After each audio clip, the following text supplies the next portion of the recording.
बहुत बढ़िया शंकर जी का गीत आप लोग को सुना रही हूँ, बहुत अच्छा है। आप लोग को अगर अच्छा लगेगा तो चैनल को शेयर कीजिएगा और मेरे गाने को लाइक कीजिएगा, सब्सक्राइब भी कीजिएगा। जो पहली बार चैनल पे आएंगे तो प्लीज़ सब्सक्राइब कर देंगे। मैं आप लोग को एक बहुत सुंदर शिव जी का गीत सुना रही हूँ, शादी में गाने वाला।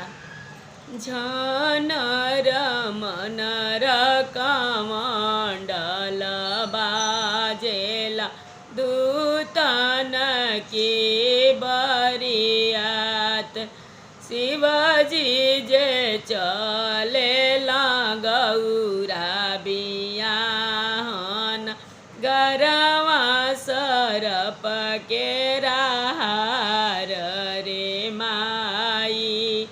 मैं तो मरी गईली त्रास देखत पर छाही, जैसन गौरा वैसन बर नाही, जैसन गौरा वैसन बर नाही।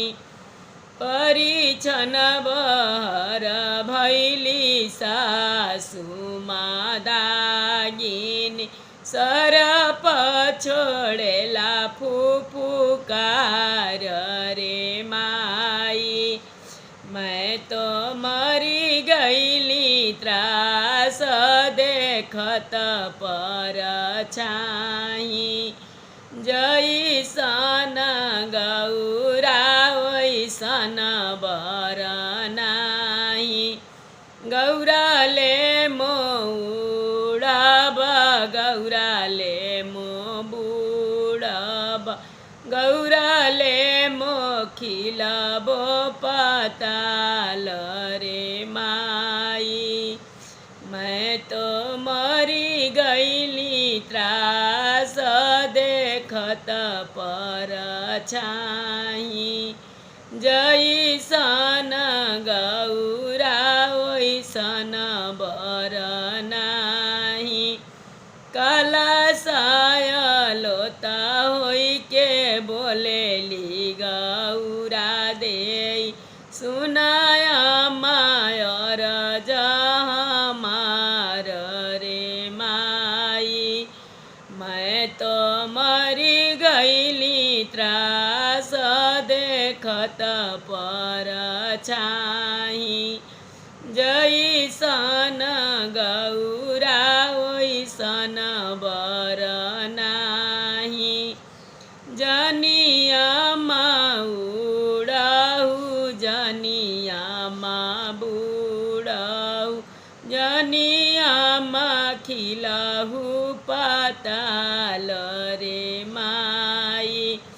पूर्व जनमा लिखल तपसिया, से कैसे मेटल जाई रे माई।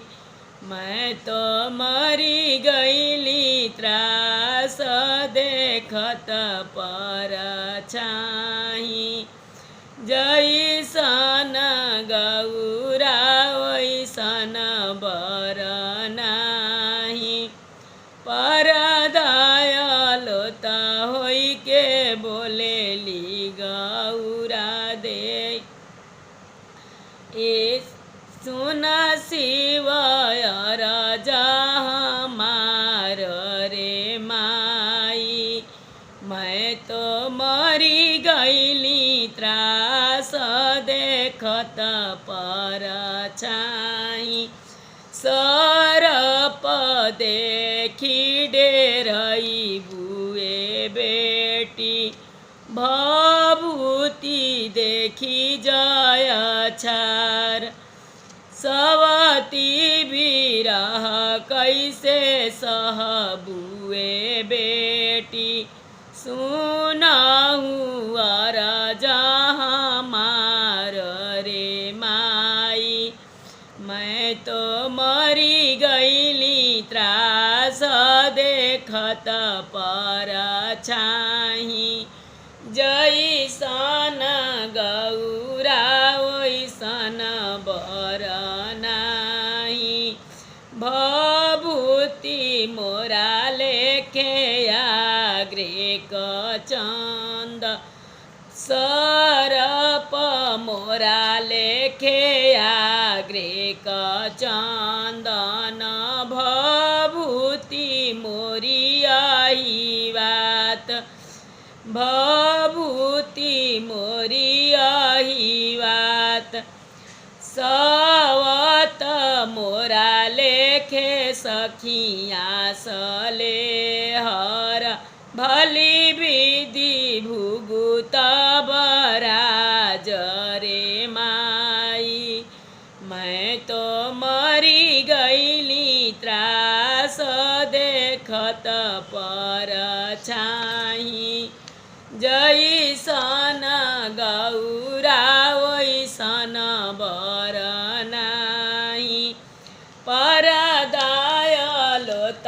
होई के बोलेली गौरा दे सुनी शिवयर जहमार रे माई मैं तो मरी गईली त्रास देखत पर छाही जैसन गौरा वैसन बर नाही जटवमी मुरला शिवजी भभूति रामावेला आठो अंगे चंदन चढ़ाई रे माई सोने कखरवा शिवजी बियान चलेला रुनु झुनु बजना बजाई रे